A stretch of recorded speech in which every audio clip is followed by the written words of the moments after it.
And we're back for another keywords and concepts video.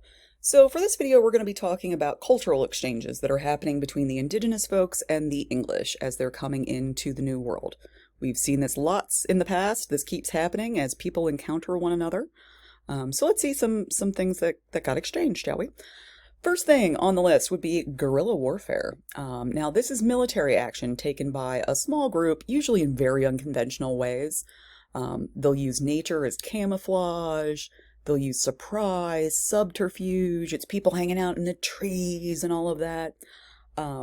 It's a style of warfare that makes sense if you're outnumbered and you know the terrain better. Okay? It absolutely makes sense. So much sense, in fact, that we used it in the Revolution against the British. They didn't know the territory. They didn't know the land. We did. So we used a lot of guerrilla warfare.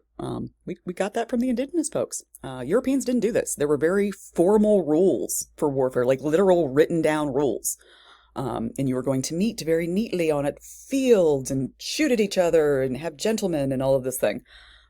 So this was very different. This was kind of unique. It wasn't unique in the world, but it was unique it was new to the British. So that's one of them. The second one is tobacco. I'm not quite sure who benefited the most here. But this is kind of known as the true gold of the New World. Now, remember from our last video, the overwhelming driving focus of this mission was money.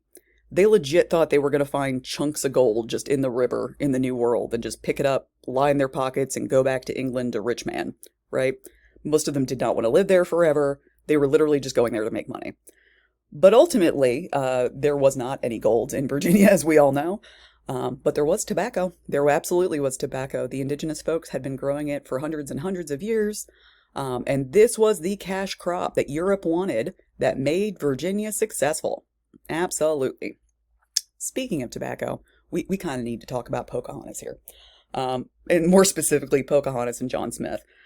John Smith was interesting as a historical figure, and we'll talk more about him because we're going to read him this week. But a lot of the stuff he said about Pocahontas didn't happen.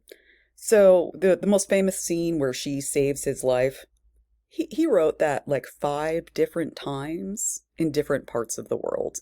It didn't happen. He just made it up. He was very braggy, a very, very braggy person. He was very big on himself. Very much a self-made man, very kind of a first American, really. There's a reason we like him.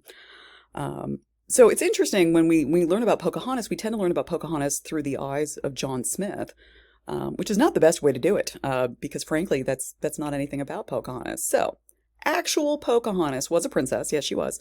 Her father was a chief, so she was important. She was very fond of the English. She was kind of intrigued by them. She just found them interesting. So she spent a lot of time in Jamestown growing up. She would have spent a lot of time around John Smith. He would have known her growing up. All of that. Eventually, she did marry an Englishman, but not John Smith. She married John Rolfe, and she gave him a son. She eventually converted to Christianity and actually traveled to England, where she was given a mandate to go home and convert all of her fellow indigenous folks, but she died of a disease over there before that could ever happen. She was about 19 years old.